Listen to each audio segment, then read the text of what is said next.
নমস্কার বন্ধুরা, শ্রাবণী রান্নাঘরে আপনাদের সবাইকে স্বাগত জানিয়ে আমি আবারও একটা রান্নার ভিডিও নিয়ে আপনাদের সামনে চলে এসেছি। আজকের আমি আপনাদের করে দেখাবো ক্রাউন চালের খিচুড়ি। কত অল্প মশলা দিয়ে এই খিচুড়িটা বানানো যায় এবং খেতেও ভীষণ টেস্টি হয়, সেটা আমি আপনাদের আজকে দেখাবো। এটা কিন্তু আপনারা যে কোনো উপবাসের দিন বলুন বা এমনিও কিন্তু বাড়িতে বানিয়ে খেতে পারেন। তাহলে চলুন এই ক্রাউন চালের খিচুড়ি আমি কিভাবে বানাই সেটা আপনারা একবার দেখে নিন। ক্রাউন চালের খিচুড়ি বানানোর জন্য প্রথমে আমি গ্যাসটা অন করে একটা কড়াই বসিয়ে দিয়েছি। আর এখানে আমি নিয়ে নিয়েছি মুগের ডাল।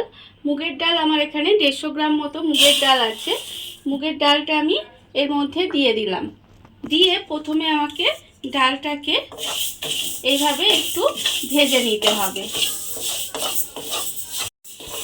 ডালটা আমার ভালোভাবে ভাজা হয়ে গেছে, একটু লাল করে ডালটা আমি ভেজে নিয়েছি। এইবারে আমি ডালটাকে আলাদা করে সরিয়ে রেখে দেব। ভাজা ডালটাকে আমি আলাদা করে সরিয়ে রেখে দিয়েছি। এবারে আমি গ্যাসের মধ্যে আবারও কড়া বসিয়ে দিয়েছি।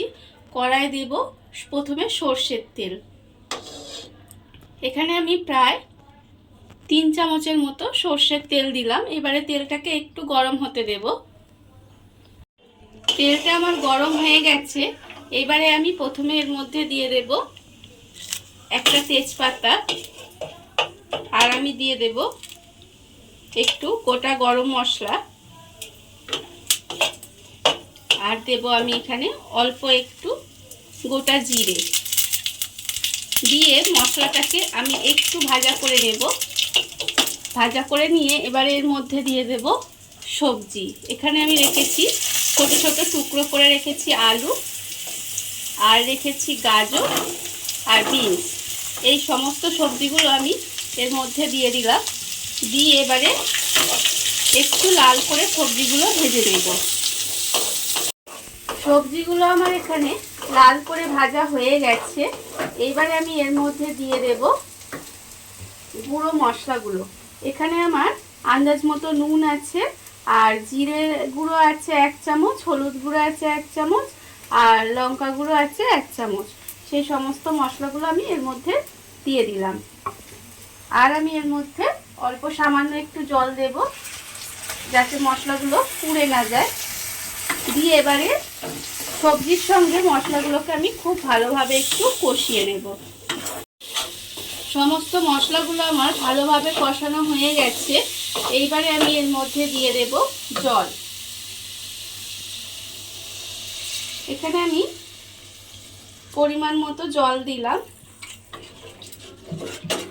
এইবারে আমি জলটা দিয়ে এর মধ্যে দিয়ে দেব ডালটা। ডালটা আমি কিন্তু ভেজে ভালোভাবে ধুয়ে নিয়েছিলাম। সেই ধোয়া ডালটা আমি এর মধ্যে দিয়ে দেব।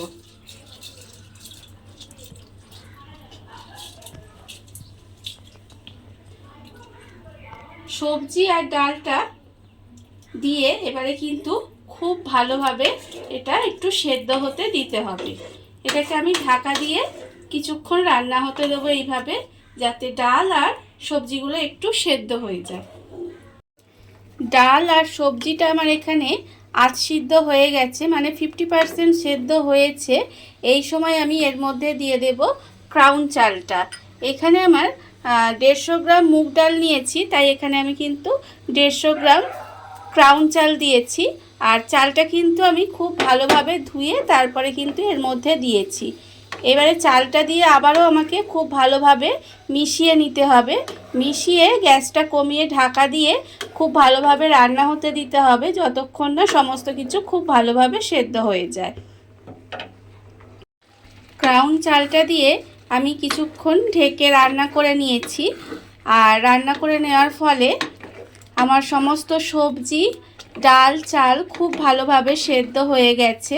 খিচুড়িটা আমার প্রায় হয়েই গেছে, আপনারা দেখতেই পাচ্ছেন। এইবারে আমি এই অবস্থায় গ্যাসটা অফ করে দেব। গ্যাসটা অফ করে দিলেই কিন্তু আমার খিচুড়িটা রেডি হয়ে যাবে। খিচুড়িটা রেডি হয়ে গেছে। এবার আমি এটা ঢাকা দিয়ে একটুখানি রেখে দেব।